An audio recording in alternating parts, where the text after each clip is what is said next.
Might seem crazy what I'm about to say. The sunshine, she's here, you can take a break. I'm a hot air balloon that could go to space. With the air like I don't care, baby, by the way. Because I'm happy. Room without a roof. Because I'm happy. Clap along if you feel like happiness is the truth.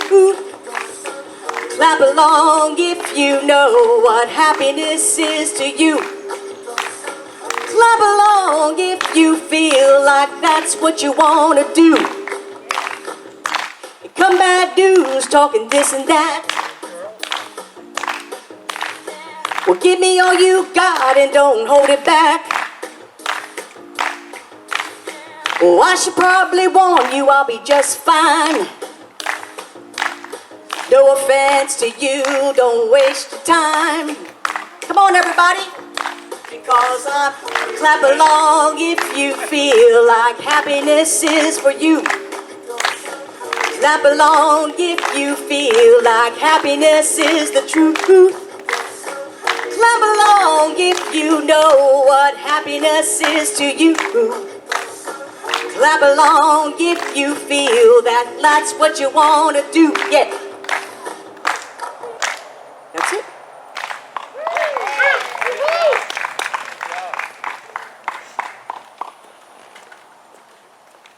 Good morning. Good morning. Good morning. Even though we have a mask on, there's still a voice behind it. So feel free, because isn't it funny? The mask sometimes makes us think we shouldn't talk out loud. What is that? How does that happen? Let me open this other door so it's evident that we're open.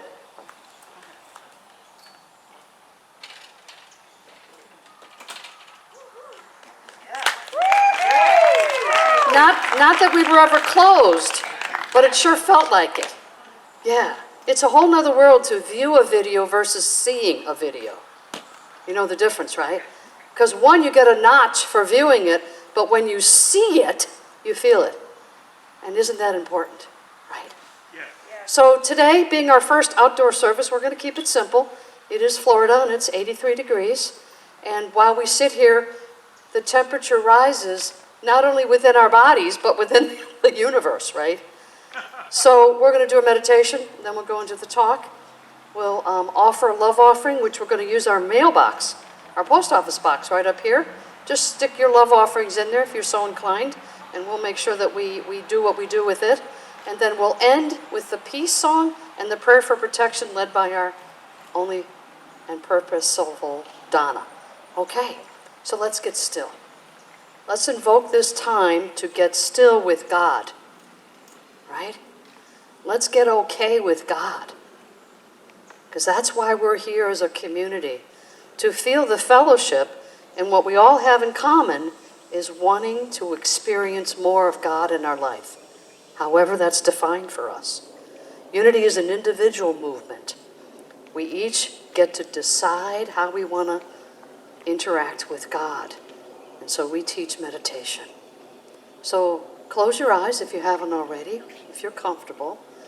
Put both hands on your lap because you want the universe to be open and receptive to your stillness. And both feet on the ground as we let that notion of Mother Earth permeate our body with its beautiful energy.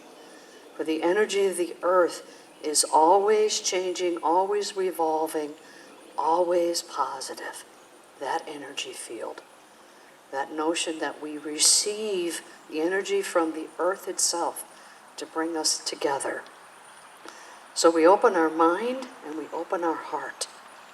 And the way we do that is we just visualize our mind opening wide to receive all of the goodness from the energy field.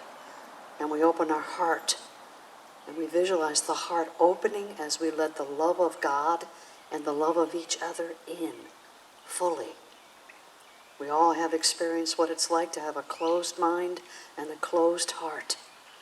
But for this moment, we're going to open both and just allow the presence of God to be acknowledged within our bodies. We acknowledge the presence of the permeating goodness of God in our life. We allow our very blood vessels to move through us, being part of this expression of God. Today's daily word is about protection, and the protection of all that's going on outside our universe is automatically given to us. And so for this moment, we allow ourselves to be vulnerable to the presence of God and to listen to that still small voice, that voice that guides us. That's our spiritual connection to God, that still small voice.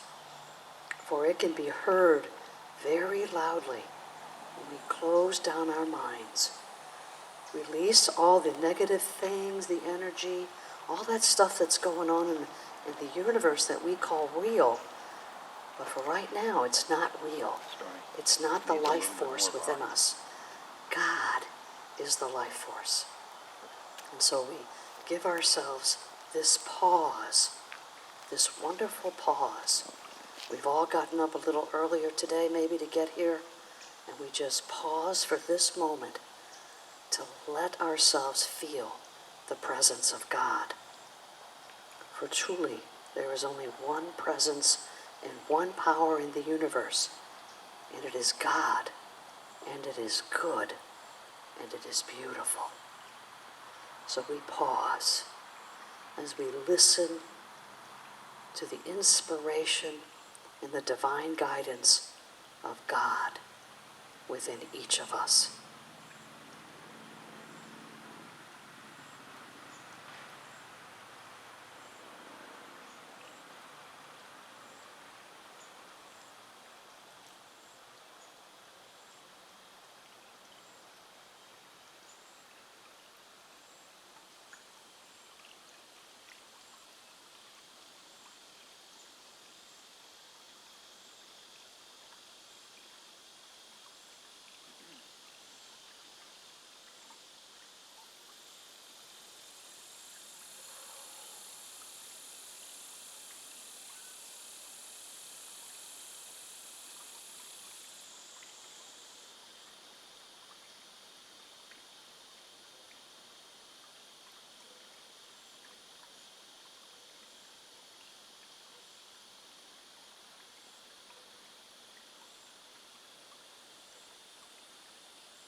So ever so gently, open your eyes and just acknowledge the love in this courtyard. For we are connected as one, and God is that connecting force. And so it is. Amen. And so it is. Amen. So we've been focusing on the Old Testament of late, those of you that have been listening. And we're going to do the Book of Ruth today. Book of Ruth is just 4 chapters. 4 chapters. And the funny thing is that Ruth, I can imagine, and go with me in spirit on this, I can imagine the committee that got together and decided what books would go in the Old Testament. Because that is how it was done. A committee was formed. And I'd imagine that it was all done with a bunch of this faction, this political view, that political view, and they all sat behind a smoky room and decided what was appropriate for the Bible. What was going to be the consensus that everyone would have one source with which to get their gaudiness from. So Ruth is kind of an oddball. And there's been a lot of work done on Ruth. If you want to know more about Ruth, you can really go to town on it. A lot of textbooks and theories about it. But what is said about Ruth is that this was a time where the judges of all the lands were deciding what was appropriate and inappropriate behavior. Sound familiar? Right? So what was going on is that this is the end of the dispersion. The Jews were cast out all among the lands because the authorities didn't want the Jews to get together as a force that was too formidable. So they were constantly asked to break up. And so over time, the Jews dispersed and they're all over the land. And what are they doing? They're creating families. Their interaction. They're marrying outside the Jewish heritage. So there's a lot of stuff going on. And so when Judges kicks in, they make an ultimatum. You need to get rid of anybody in your family who is not of the Jewish descent. Whoa. Yeah, right. I'm going to do that right away, right?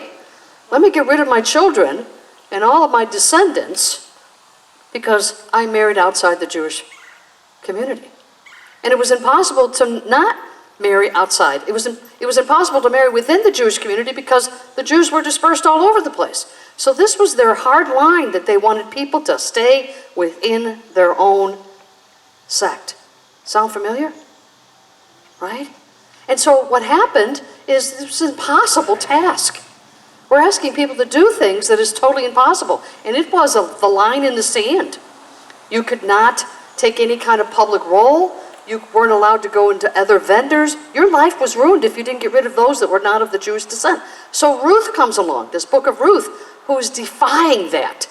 And not only is the book of Ruth defying that, they're actually saying that not only is the defiance good, it's the heritage of David, the greatest of all, King David. And he becomes the lineage of guess who? Jesus. So this was a pretty cool book to insert in. And I would imagine that all those that were opposed to this Jewish strict lineage are the ones that wanted that book in. And they got it, the book of Ruth. 4 simple chapters. It's the life of Ruth. But you know what? When you really read it, it's more about Naomi than it is Ruth. But it's the book of Ruth because Ruth is the one that gets the credit for being the great-great-grandmother of King David. So you got to call it Ruth. You can't call it Naomi.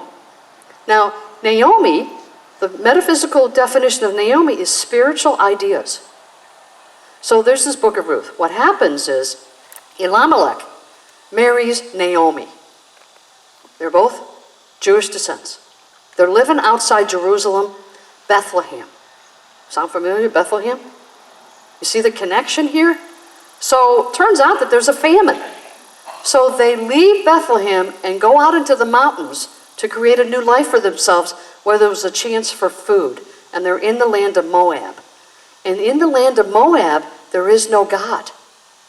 It's godless country, which is what Moab stands for. Well, they have 2 wonderful sons, and those 2 sons marry 2 women who are Moabites. No God. So they are living in the desert with no God. And it turns out the males all die. Elimelech and his 2 sons all die, leaving their wives and Naomi out in the desert with no males to take over and help their family. Because remember, back then, women did not work. They might be weavers, they might be cooks, but they were not out in the field earning income. And so the way they fed themselves was they found another household that would take care of them. And some families would take these homeless people in. And others said, no, you're not a member of my sect. You can't come in. So Naomi gets this wonderful idea. Now remember, Naomi is very bitter at God. God has let her down. Not only has her husband died, but her 2 sons have died. And she thinks God has abandoned her. Well, she's living in the desert in a godless country. Where is God? And she's blaming God for abandoning her when she's the one that left God. She departed. So she gets this harebrained idea. You know what? I think I'll move back to Bethlehem where my family will take care of me. Makes sense. I'm going to go back to what I know. And so she encourages her 2 daughter-in-laws to do the same. Go back to your families where you can be tended to. And Naomi says, no, you're my family. I left that. I left that and I'm not looking back to see what's going on. I'm going forward. I'm going to go wherever you go, Naomi. And Naomi says, no, you don't want to do this. It's hard enough to get back into your family when you've been gone for 20 years, right? Let alone bring a daughter-in-law and probably a boatload of kids. Doesn't say it, but chances are She was married for 10, 15 years. She probably has a boatload of kids, all godless. So Naomi says, I will go where you go. Ruth says to Naomi, I will go where you go, and I will not only go with you, I will convert to your God. I'll do whatever it takes, because I know I need to go where you're going. Interesting. And of course, if Naomi represents spiritual ideas, then we can understand why Ruth is going with Naomi. She's going where the spiritual ideas are living. There's a life to it. So they land up back in Bethlehem. And she's been gone for a long time, but everybody remembers Naomi, and they accept her, but not into a family. She's been gone a long time. So Naomi wants to, they have to eat, so they do what's called gleaning, and it's harvest time. And so what happens is the harvesters come in and they take all the barley, the wheat, whatever whatever's left behind, the women widowers can come to the fields and pick up whatever didn't get picked up the first time around. And that's what they're living on. So Naomi tells Ruth, get in the field and bring us dinner, basically. And she does. And she is spotted by the landowner, Boaz, who sees her as this beautiful woman in his fields gleaming. And he takes a little bit of pity on her. And then he finds out that she is part of Elimelech's heritage, who has died. Turns out that he is part of that family. No surprise. He's part of Elimelech, so she is a relative of his, although only by marriage. So Naomi gets a brilliant idea, and she says to Ruth, hey, listen, get all dolled up tonight. Put your lipstick on, perfume, wear your best dress, and we need you to go and sit at Boaz's feet. Now, in English, that means be prepared to have sex with this man tonight. Be ready. Because he likes you. And he does. But there's this thing, there's this law in the land. So Elimelech leaves, right? 20 years passed. When he left, he sold his land. Now, the way the law worked is that if a family member comes back, whoever owns that land has to put it up for sale to the family member. Family member can go in and buy it, or somebody else can buy it. So Boaz realizes that he cannot marry Ruth. He has to sell the land first, because land is more important than the wife. Just saying. So he's in a pickle. So he goes to the next relative of Ruth's and says, the land is available to you. Do you want it? He says, yeah, I'll take it. But you got to take Ruth with you. Well, I don't want Ruth. She is not one of us. She's a Moabite. I don't want any part of it. I'm not taking her. And he says, okay, no problem. Then I'm the next of kin. I'm taking the land, and I get Ruth, and he marries her. Boom. Right? This is where you drop the mic, but ours are expensive. Right? So Ruth and Naomi are now going to be taken care of by her kinsman. Boaz is a relative. And Ruth, what does Ruth do? But what Ruth couldn't do, she has a baby. And his name is Odad. And Odad is the father of Jesse. And Jesse is the father of David. Hence, Jesus does not have pure Jewish blood. Why is that important? Because at that time, they were being forced out of their families because they weren't pure blood. And there's Jesus, the lineage of David the Great, and Jesus with now 100% pure blood. And so the story is that God accepts everybody. Doesn't matter what our heritage is. None of it is relative. We are all accepted in the eyes of God. But the story of Ruth is more about this tragic event that had a happy ending. Now, some of us call it a love story. I'm opposed to that slightly. I call it more of a survival story. You got to do what you got to do to survive. But the thing that Ruth does is she follows the wisdom and guidance of God, who is Naomi. Naomi represents spiritual ideas. And so Ruth follows Naomi's spiritual ideas and becomes the mother of the lineage of Jesus. Kind of cool. You know, because sometimes we do have tragic in our life. Disappointment, upsetness. You know, look at our world today. It seems to be topsy-turvy. We don't know what's going to happen tomorrow. But when we have the faith and trust in God, we know what's going to happen tomorrow. What's going to happen tomorrow? Good. All good, somehow. We may not be able to define it right now, or picture it, or put it in a box, or sell it, but it's good. And we have to allow that to happen. And our job in this process is to follow the spiritual guidance to get there. So when this sense of overwhelm comes up, of uncertainty, because that's the state we're in right now, is not a tragic as much as uncertainty.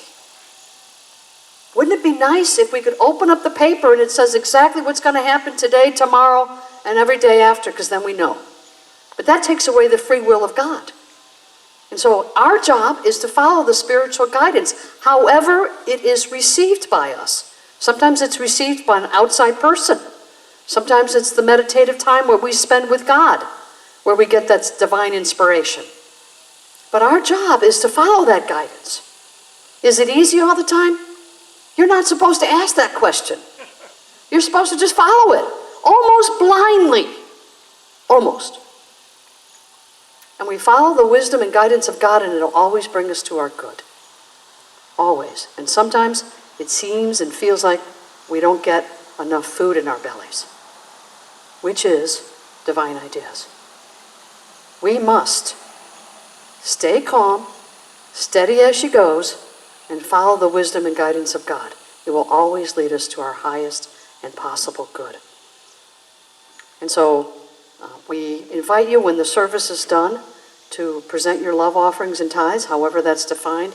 And as I said earlier, we're just going to put that right in the mailbox. And Donna is going to lead us. Oh, I have to give you homework. I'm sorry. Homework. Guess what your homework is? To follow the wisdom and guidance of God. Because we are guided every day on what it is to do. What we failed to do is to ask for the guidance. Ask for the guidance in all of your affairs, and then be willing to follow it. Because that's where our good is sitting. Rather than us wallowing in what is going on in our present day, look at how wonderful it's going to be. Because it is, and it's wonderful right now when we follow the wisdom and guidance of God. So there's your homework. So I'm going to invite Donna up to, and invite all of you, if you're able, to stand for our prayer for protection and our peace song.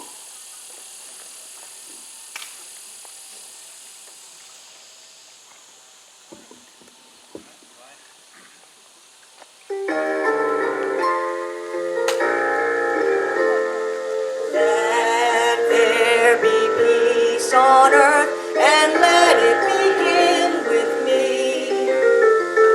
Let there be peace on earth, the peace that was meant to be, with God as creator, family all are we.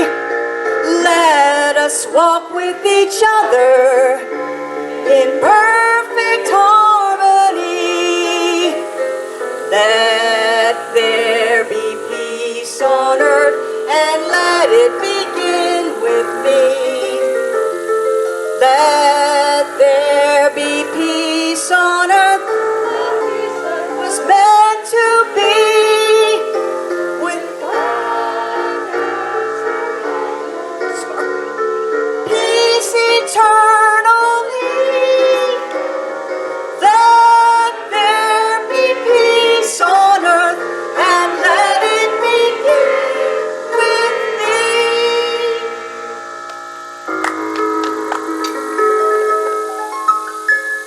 The light of God surrounds us. The love of God enfolds us. The power of God protects us. And the presence of God watches over us. Wherever I am, God is, and all is